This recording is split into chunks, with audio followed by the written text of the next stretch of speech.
Shalom, encore une fois bien-aimés dans le Seigneur, que Dieu vous bénisse. Nous sommes là avec notre thème très important que nous avons commencé depuis longtemps sur Psaume 105, le verset 15, sur l'onction. La Bible dit « Ne touchez pas à mes oins ». Et nous avons expliqué, d'après 1 Samuel chapitre 16, le verset 13, comment David a commencé à être conduit par le Saint-Esprit le jour qu'on l'a oint. Nous avons expliqué de quelle manière le Saint-Esprit l'a conduit. Parce que quand Dieu oint quelqu'un, quand Dieu donne une mission à quelqu'un, il lui attache, il le forme, il disponibilise par le même esprit les caractères liés à la mission, à n'importe quelle mission, à n'importe quel service, à n'importe quel rôle. C'est dans ce cadre que nous voyons comment David, Dieu l'a formé, comment il s'est comporté, comment il a servi d'abord même Saül, comment il était loyal, comment il était un sacrifice pour son pays, comment il n'a jamais forcé pour vivre l'onction royale. Il était correct jusqu'au jour où Dieu lui-même, qu'il avait oint, qu'il avait choisi, a créé des circonstances pour l'élever. D'ailleurs, nous voyons même comment David, à la mort de celui qu'il devait remplacer, il a pleuré sérieusement, il a pleuré Jonathan, il a pleuré Saül. Bien-aimés, dans le message précédent, nous avons prêché, nous avons parlé comment David s'est bien comporté. Il était un garçon loyal, il avait le Saint-Esprit, c'est lui que Dieu a oint pour la continuité du royaume, c'était une flèche pour l'avenir du royaume. C'était une bénédiction même pour Saül lui-même. C'était pour le bien d'Israël que Dieu a oint David. Mais Saül a conçu la haine, l'esprit de meurtre, il voulait tuer David. Alors, c'est de là que nous sommes partis pour dire que Saül, c'est le type de pasteur, c'est le type de parents, c'est le type de chef ou d'encadreur qui sont là pour éliminer les étoiles, pour tuer, pour anéantir, pour empêcher la percée des enfants en réalité qui doivent être comme leurs bras. Puisqu'avoir un enfant comme David, que ce soit à l'église, que ce soit dans une société, que ce soit dans une association, que ce soit dans la famille, c'est une grande bénédiction. C'est un bras de secours, c'est de l'avenir. Mais beaucoup de gens comme ça ont tué leur David. Ils ont combattu leur David, ils ont anéanti, ils ont étouffé leur David, ce qui n'est pas bien du tout. Bien-aimés, nous sommes partis de là pour donner maintenant les exemples de quelques leaders dans la Bible également. Et ils avaient à faire face à des enfants qui se sont mal comportés. Le premier, c'est Noé. Ils sont nombreux, mais j'ai donné 3 illustrations seulement. Le premier, c'est Noé, qui d'ailleurs lui-même a cultivé le champ de vignes, lui-même a fait le vin, lui-même a bu exagérément, mais lorsqu'on vient lui dire que son fils cadet a vu sa nudité, comme première réaction, il maudit l'enfant. Nous voyons ici, première réaction de Saül, lorsque David a tué seulement Goliath, il a seulement tué Goliath, et que les mamans ont chanté pour David. Première réaction, première pensée dans le cœur, au lieu de soutenir, au lieu d'aimer, non, cet enfant doit mourir. Nous voyons maintenant, nous avons vu aussi, c'est par là que nous allons commencer, d'autres détails. Élisée, nous sommes en 2 Rois chapitre 5, le verset 25. Puis il alla se présenter à son maître. Élisée lui dit, d'où viens-tu? Géasi. Il répondit, ton serviteur n'est allé ni d'un côté ni de l'autre. Mais Élisée lui dit, mon esprit n'était pas absent lorsque cet homme a quitté son char pour venir à ta rencontre. Est-ce le temps de prendre de l'argent et de prendre des vêtements, puis des oliviers et des vignes, des brebis, des bœufs? 27. La lèpre de Naman s'attachera à toi. Première réaction, il maudit. Pour un serviteur qui a mal fait, Écoutez, Église de Dieu, le rôle d'un pasteur, je répète, le travail d'un leader ou d'un père ou d'un responsable n'est pas de maudire. Surtout pas la première réaction. La Bible ne nous explique pas comment Géasi avait fait d'autres forfaits.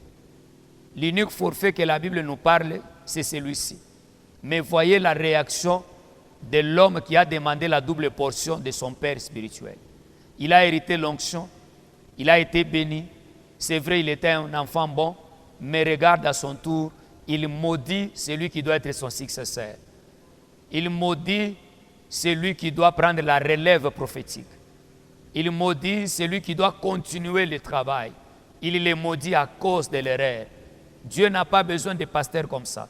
Dieu n'a pas besoin de parents comme ça, qui sont là, dans leur bouche, dans leur pensée, c'est seulement maudire, qui profitent de la faiblesse ou des erreurs de leurs enfants pour les maudire.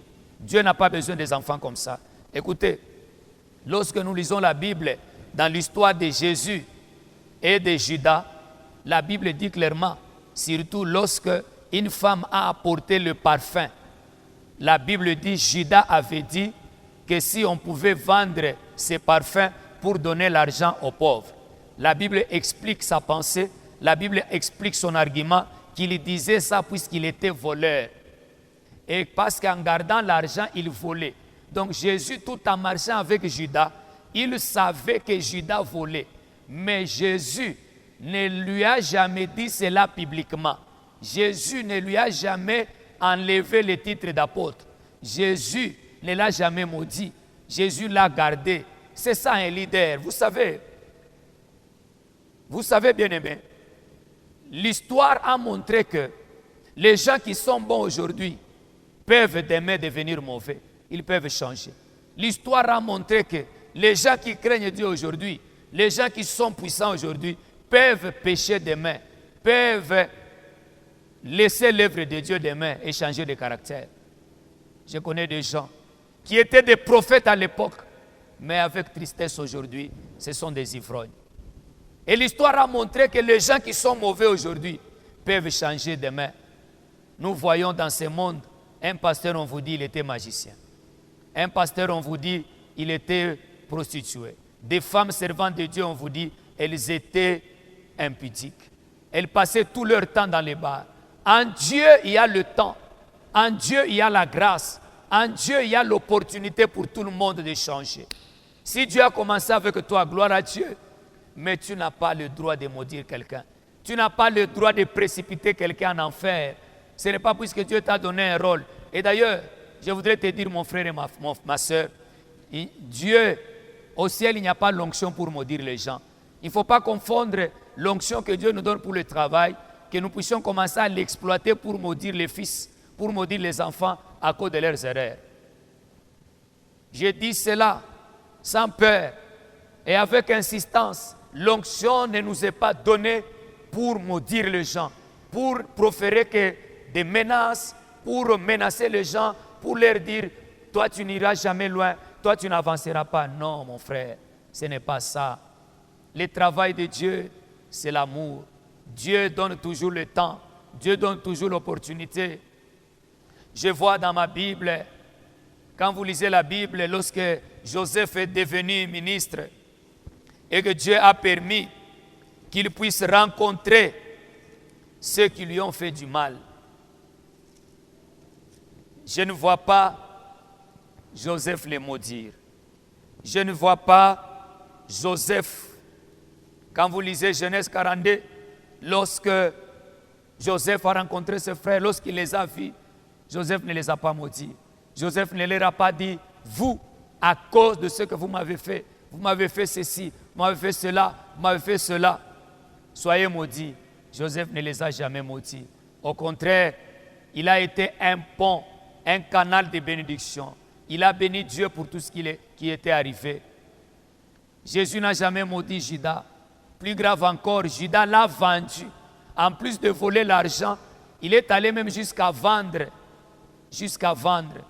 Je vois des prédicateurs aujourd'hui, dans le souci de faire prier les gens, qui donnent des thèmes, qui t'a vendu, qui t'a acheté, et qui donnent l'exemple de Judas. Mais Judas lui-même là, Judas lui-même là qui a vendu Jésus. Mais qu'est-ce que Jésus a fait à Judas? Qu'est-ce que Jésus a... Jésus a laissé Judas. Jésus a donné l'opportunité à Judas de changer.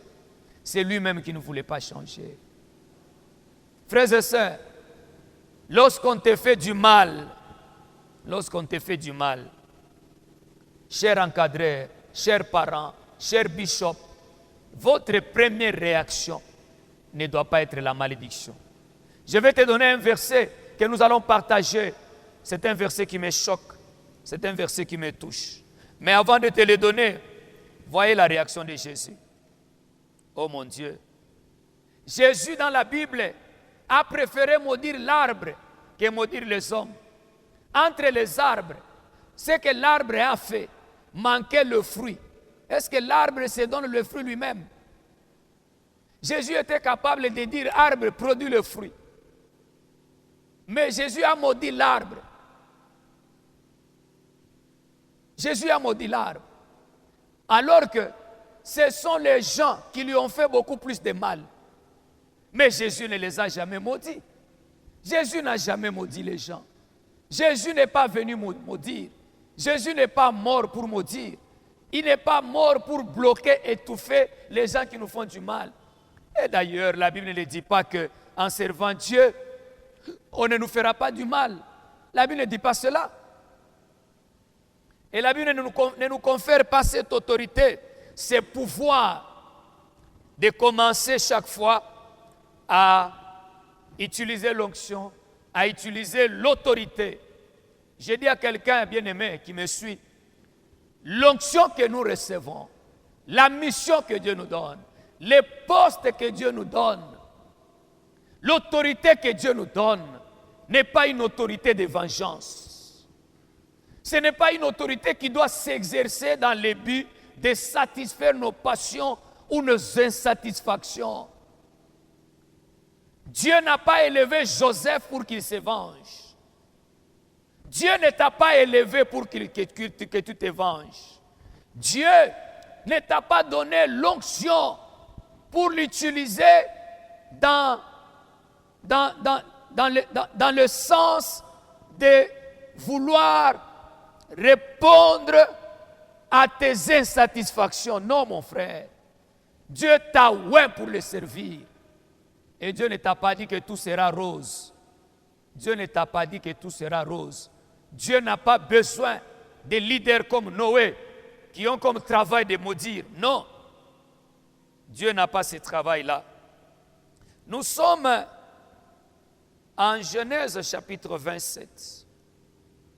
J'aime ce texte. Verset 30. Isaac avait fini de bénir Jacob et Jacob avait à peine quitté son père Isaac qu'Ésaü, son frère, revint de la chasse.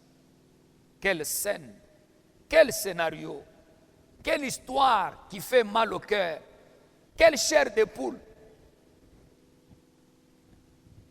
Verset 31.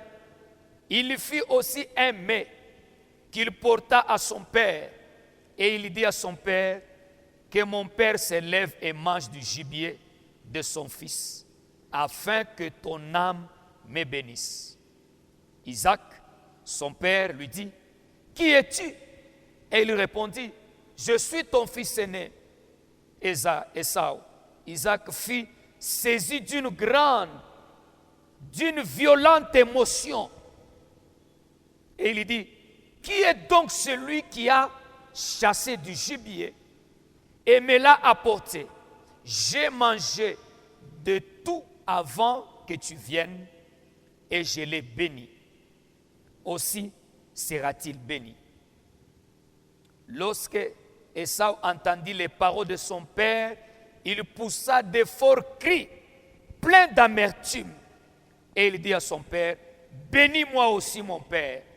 Isaac dit, ton frère est venu avec ruse et il a enlevé ta bénédiction.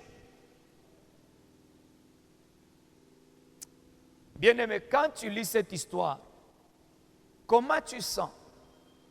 Comment tu penses et comment tu réagis? Mais qu'est-ce que je veux dire ici dans le cadre de notre enseignement? Que le Père n'a pas pour rôle de maudire les enfants. Dieu n'a pas besoin de Saül, les gens qui sont là pour tuer les David, non.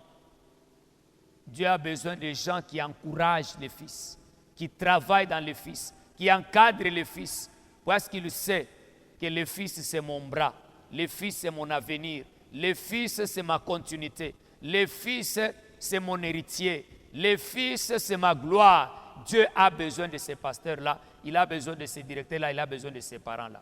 Ici, nous avons Isaac, le fils d'Abraham, qu'on a trompé, puisque lui-même l'a dit.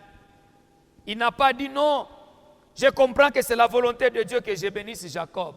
Non, après avoir béni Jacob qui a menti, en complicité avec sa mère, il l'a béni. La Bible dit, à peine qu'il a fait fini de le bénir, et que Jacob est sorti, Ésaü est venu. Il a préparé vite. Il a pris le repas dans sa tête.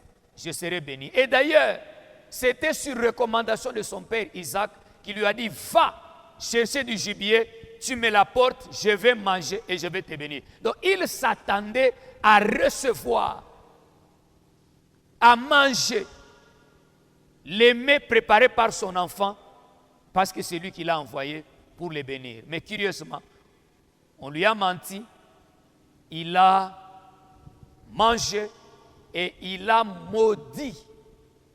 Et il a béni, je m'excuse, il a béni Jacob. Mais là où je trouve la grandeur de cet homme, là où je trouve la grandeur d'un leader, là où je trouve l'esprit que je suis en train de rechercher dans mon message, là où je trouve l'esprit véritable de Dieu, c'est dans l'attitude d'Isaac. Lorsque Ésaü arrive, c'est la présence d'Ésaü qui a révélé que Jacob a menti.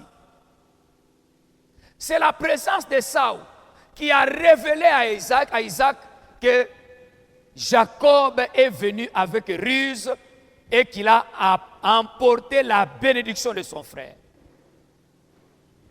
C'est Isaac qui le dit. Ton frère est venu avec ruse et il a enlevé ta bénédiction. D'abord, les mensonges et puis les vols. Ton frère m'a menti et il a pris la bénédiction qui était la tienne.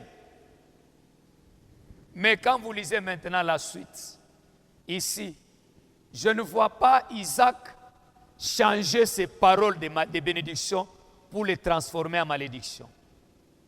Je ne vois pas Isaac ici dire, amenez-moi Jacob aujourd'hui, il saura. Puisqu'en face de lui, la vérité est étalée. Jacob a menti. Jacob a fait autre chose que la volonté d'Isaac. Jacob a enlevé la bénédiction de son frère. La vérité est établie. Jacob a menti et s'est révélé. C'est connu par Isaac. Mais je ne vois pas Isaac dire, allez, vous me l'amenez. Puisque là, il y a des preuves. Là, les moyens sont réunis pour que Jacob soit maudit. Mais Isaac ne les maudit pas. Isaac ne change pas ses paroles de bénédiction en malédiction.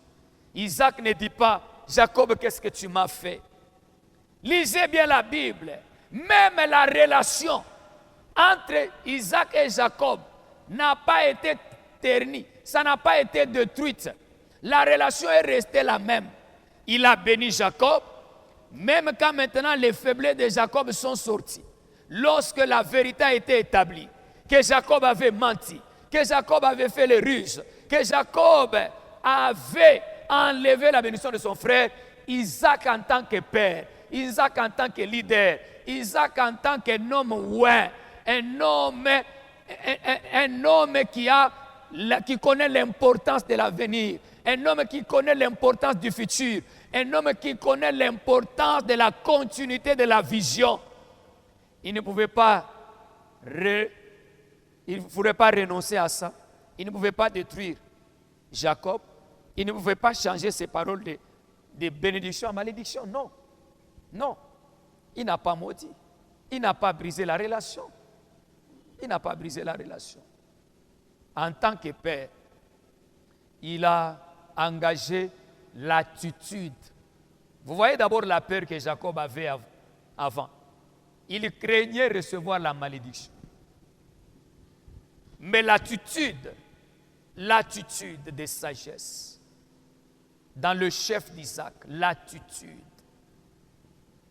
En face de lui, il y a le mensonge de l'enfant. L'enfant l'a dribblé. En face de lui, sur la table, il y a le dossier de l'enfant qui s'appelle Jacob. Mais l'attitude. Bien-aimé, encadreur, pasteur, bishop, directeur d'entreprise, parent, votre attitude de sagesse est très importante. Ça peut sauver un enfant qui est dans l'erreur, que votre autorité, que votre esprit de le maudire ou de changer vos paroles en malédiction. Non. Je viens de lire avec vous. D'ailleurs, vous allez remarquer que si Jacob est parti chez Laban, c'est encore avec la bénédiction d'Isaac. C'est encore avec la bénédiction d'Isaac. Alors, au finish, j'ai fini par comprendre et conclure ceci. Même la réconciliation qu'il y a eu entre Jacob et Ésaü plus tard vient de l'attitude, vient de l'esprit de sagesse d'Isaac. Parce que Isaac est en face de lui, il a en face de lui un enfant qu'il a béni mais qui lui a menti. Un enfant qui a enlevé la bénédiction de l'autre. Bref, un enfant qui est dans la joie de recevoir la bénédiction, mais par ruse, bien sûr. Et il a en face de lui un enfant blessé. Un enfant blessé. Entre un enfant blessé et celui qui est en train de se réjouir, bien sûr, il a menti, il a mal fait. On doit aider qui? Quelqu'un m'a posé la question une fois. Pourquoi Dieu n'a pas dit à Abel, attention avec ton frère quand il va te tuer? Pourquoi Dieu n'a pas épargné Abel, mais il le laisse aller avec Caïn, tout en sachant que Caïn va le tuer? Comment Dieu laisse un meurtrier, quelqu'un qui n'est pas agréable à lui, tuer quelqu'un qui est trouvé agréable devant Dieu et qui a quelqu'un même son offrande était agréable? Comment Dieu le laisse? Il le laisse être anéanti par Caïn. La réponse que je lui ai donnée est celle-ci. Abel était déjà agréable à Dieu, son offrande, il était dans la voie de Dieu. Dieu ne se soucie pas de ceux qui ne sont pas malades. Aux yeux de Dieu, Abel n'était pas malade. Mais Caïn était malade, il avait le péché. Il était mortel. Il était dans la voie de la désobéissance. Et le travail de Dieu, c'est de ne pas guérir ceux qui ne sont pas malades. Jésus l'a dit. Je ne suis pas venu pour ceux qui ne sont pas malades. Je suis venu pour ceux qui sont malades. Donc pour Dieu, changer Caïn, exhorter Caïn, arriver à transformer Caïn était plus important qu'il puisse retrouver la bonne voie.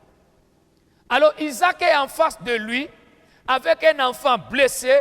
On lui a volé la bénédiction, on lui a fait du mal. Quand vous lisez la Bible, Ésaü avait pleuré amèrement. Il fallait une bonne attitude. Il fallait l'attitude d'un leader, l'attitude de sagesse, l'attitude qui consiste à préserver l'unité de la famille, à préserver l'amour de la famille, à préserver, à guérir ces cœurs qui étaient blessés. Parce que quand vous lisez la Bible, il a fini par déclarer quelques paroles sur celui qui était blessé.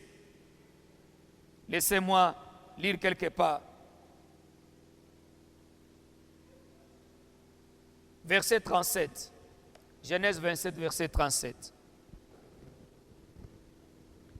Isaac répondit et il dit à Ésaü, voici, je l'ai établi ton maître et je lui ai donné tous tes frères pour serviteurs.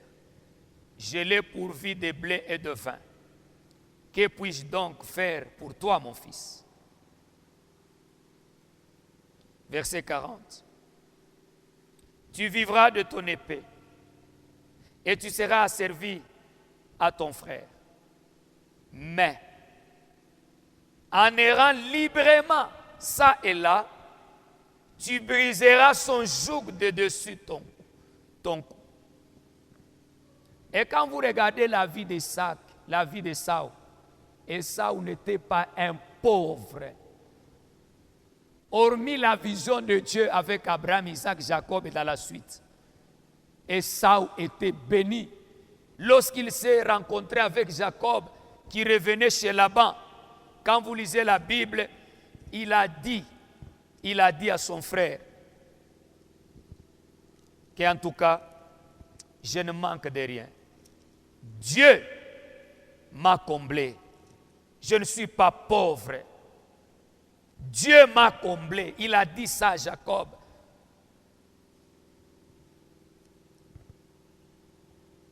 Que Dieu vous bénisse, bien-aimés dans le Seigneur. Donc Dieu s'est souvenu de lui. L'attitude du Père, les paroles du Père, après déjà les erreurs qui sont commises, a influencé plus tard l'unité de la famille, a suscité la bénédiction dans la vie de tous les deux enfants. Dans la vie de tous les deux enfants. Isaac n'a pas appelé Jacob pour lui dire, allez, viens ici. Et puis il a commencé à déchaîner sur lui des paroles de malédiction. Je répète la phrase que j'ai dite. Jésus a préféré maudire l'arbre que maudire les hommes. Ce sont les hommes qui lui ont fait plus de mal. Dieu ne nous a pas oints. Dieu ne nous a pas oints pour maudire. L'onction que Dieu nous a donnée, ce n'est pas une onction qui nous amène à utiliser l'autorité pour maudire les gens ou les menacer afin de nous satisfaire. Non. Non. Je termine par cet exemple. Un des exemples également qui me touche beaucoup. Quand vous lisez la Bible, l'histoire de David et Absalom.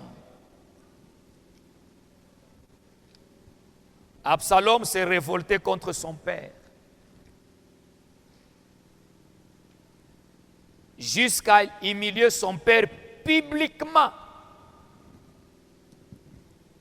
Puisque pendant que je prêche, tu peux commencer à me dire, ah, petit, c'est puisque les problèmes n'étaient jamais arrivés.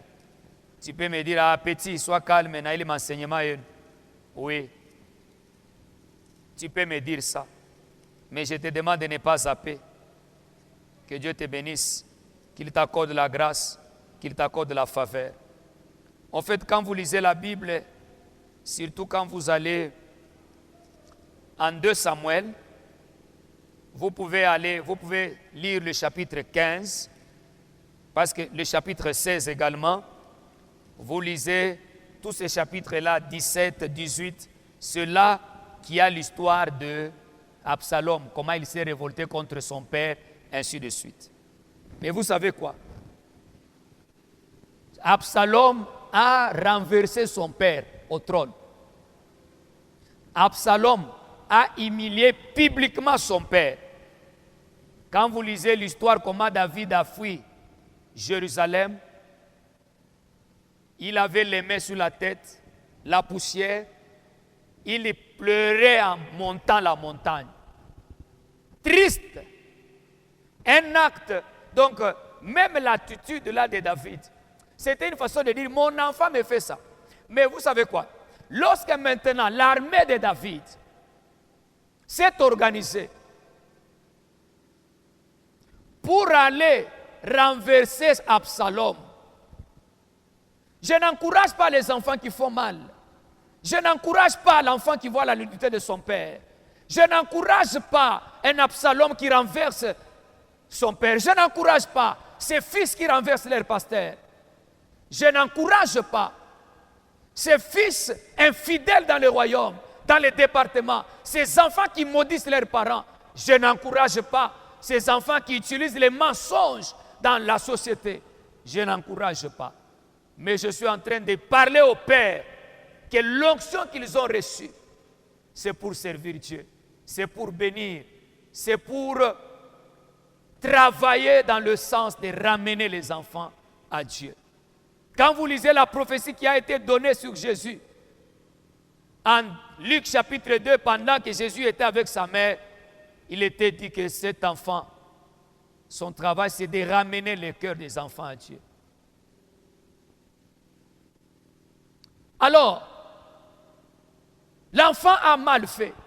Mais lorsque l'armée s'organise pour aller renverser Absalom, David leur dit, David rappelle au chef de l'armée, il dit attention avec les petits Absalom.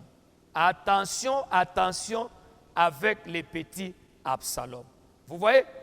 Donc ici, c'est malgré les mal de David, tellement, vous voyez bien aimé, quand l'amour est grand, même vos réactions seront parfumées de l'amour. Pourquoi Dieu jusque-là n'a pas encore détruit le monde entier? Il y a tellement de mal et de mal dans ce monde aujourd'hui. Dans ce monde aujourd'hui, il y a des parents qui sacrifient leurs propres enfants pour avoir des postes qui ne seront pas même éternels. Dans ce monde, il y a de ces enfants qui couchent, qui font l'inceste dans la famille. Dans ce monde, il y a des gens qui font les attentats.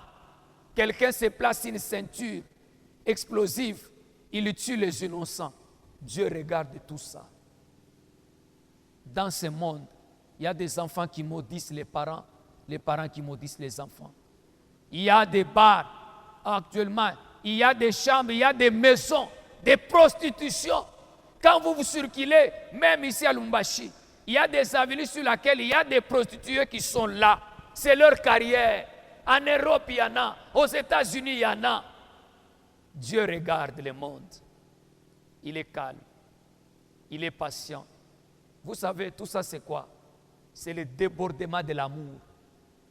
Quand il y a un débordement de l'amour, il y a le frein dans les réactions. Il y a le frein dans les réactions. Mais Dieu use de patience.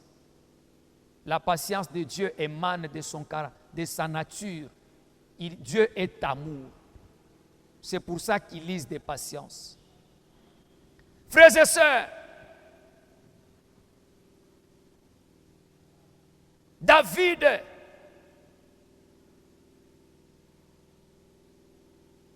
dit à Absalom, à Joab, attention avec les jeunes Absalom. En d'autres termes, allez-y doucement, ne lui faites pas du mal. C'est vrai, il m'a humilié. C'est vrai, il m'a renversé. C'est vrai, il m'a chassé du pouvoir. C'est vrai, il a constitué une armée contre moi. C'est vrai, mon propre enfant m'a fait du mal. Mais mon amour est grand. Quand vous avez l'amour, l'amour va coordonner, l'amour va influencer vos réactions. Je n'encourage pas les gens qui vous font du mal. Je n'encourage pas cela. Mais je parle aux leaders, je parle aux pasteurs, je leur dis ceci, attention. Notre rôle, votre rôle n'est pas de maudire. Votre rôle n'est pas d'utiliser l'onction dans l'impatience, dans l'intolérance, dans l'insatisfaction pour maudire. Votre rôle n'est pas de détruire les David que Dieu a oint dans ton royaume qui a la mission de la continuité. Votre rôle n'est pas de maudire l'enfant qui te fait du mal. Votre rôle n'est pas de tuer l'enfant qui te fait du mal. Non, surtout pas dans la première réaction. Non, non, non. Votre attitude, c'est l'amour. Votre attitude, c'est corriger. Votre attitude, c'est soutenir. Votre attitude, c'est prier Dieu qu'il change les enfants. L'amour de David était grand. Alors, bien-aimé, avec un sujet pareil, qu'est-ce que tu peux faire? C'est de savoir. C'est de savoir, premièrement, le vrai rôle de l'onction dans la gestion des enfants, dans l'encadrement des enfants, surtout les enfants qui nous font du mal. Quel est notre rôle? Quelle est notre attitude? Je viens de vous donner un résumé. Les leaders, certains leaders, face à ceux qui leur ont fait tellement de mal. Jésus avec Judas. Jésus avec Judas. Isaac avec ses enfants. Voyez l'attitude d'Isaac. Si je prends Noé et David, à qui est-ce qu'on a fait du mal? Qui est-ce qu'on a fait du mal? Noé, on a juste vu, on a parlé. Mais David, lui, son enfant l'a renversé au pouvoir. Il a fait un coup d'État. Et il a couché avec les femmes de son père, publiquement. Mais regardez l'attitude de Noé, regardez l'attitude de David. Isaac. L'enfant l'a menti. L'enfant est venu avec ruse. Mais regardez l'attitude d'Isaac comparée à l'attitude d'Élisée. Élisée a maudit. Son serviteur est parti de chez lui malade avec la lèpre, en train de souffrir. Une lèpre qui vient de son père spirituel. Une lèpre qui vient de celui qui, en principe, devait prier pour lui et lui donner l'héritage du ministère. Il a maudit les ministères. Il a détruit les futurs. Il a détruit, il a maudit l'héritage. Mais Isaac, on lui a menti. On lui a menti. Il n'a pas maudit Jacob. Il a conservé la bénédiction. Bien-aimé, ne prends pas l'exemple de Noé. Ne prends pas l'exemple d'Élisée, qui a manqué un successeur à cause de sa colère. Le même Élisée là dans la Bible, il a fait manger quelques enfants à cause de sa colère par le loup, puisque les enfants criaient contre lui, chauve, monte, chauve, monte, chauve. Il les regarde. Comment ces enfants peuvent me dire comme ça? Mais les injures que Élisée a connues et les injures que Jésus a connues à la croix, l'humiliation que Jésus a connue à la croix. Voyez un leader, à la croix, il est devant les gens qui ont vécu beaucoup de miracles, mais qui lui ont fait du mal jusqu'à les sacrifier. Il dit, Père, pardonne-leur. Un leader doit même apprendre à demander pardon pour ceux qui lui font du mal. Parce que l'ennemi, en combattant un leader, peut toucher le comportement de ses enfants. Il y a certains comportements que les enfants peuvent afficher. C'est le diable qui veut diviser l'Église. C'est le diable qui veut déstabiliser le cœur du leader. C'est le diable qui veut détruire la vie de l'Église. Voilà pourquoi dans une de mes émissions, j'ai dit, un leader ne doit pas prier que pour lui-même. Il doit prier et beaucoup prier pour ses enfants. Puisqu'il peut être fort en prière, mais la faiblesse de ses enfants peut être un obstacle, puisque l'ennemi peut les toucher et inculquer un caractère inutile, un caractère qui n'est pas bon dans l'Église, dans la famille, afin d'essuyer l'Église, afin d'essuyer la famille et de la déstabiliser. Bien-aimés dans le Seigneur, un leader, Jésus à la croix, il dit, Père, pardonne-leur. Il a demandé pardon. Apprenez à prier beaucoup pour les enfants, à demander même pour eux pardon. Parce que les soucis de Dieu doivent être les soucis du leader. Les soucis de Dieu, c'est le salut. Que les gens soient sauvés. Et ça doit être ça, la vision du leader. Quelle est cette joie-là qu'un leader peut avoir, d'avoir des enfants maudits? Qu'est-ce que tu gagnes en maudissant tes enfants de l'église? Qu'est-ce que tu vois? Qu'est-ce que tu gagnes en voyant même Dieu frapper les gens qui te font du mal? Non, les pasteurs aiment ces histoires. Ils aiment que Dieu soit là pour punir même les gens qui leur font mal. Non, je n'encourage personne qui fait du mal à un pasteur. Mais je dis également au pasteur, qu'est-ce que vous gagnez quand Dieu frappe les gens à cause de vous? Qu'est-ce que vous gagnez? Si Jésus lui-même qu'on a frappé, qu'on a même crucifié, a demandé pardon pour eux. Que Dieu vous bénisse. Je crois que vous avez aimé ce message. Vous allez l'aimer. Vous allez beaucoup et beaucoup les partager. Si vous entrez sur YouTube, Pasteur Daniel Kayembe, sur Facebook également, vous allez vous abonner afin que chaque fois que nous publions une prédication, un message, vous allez recevoir nos publications et vous ne serez pas déçus. Vous avez notre numéro là. Vous pouvez toujours partager sur WhatsApp avec nous. Que Dieu Tout-Puissant vous bénisse. Amen.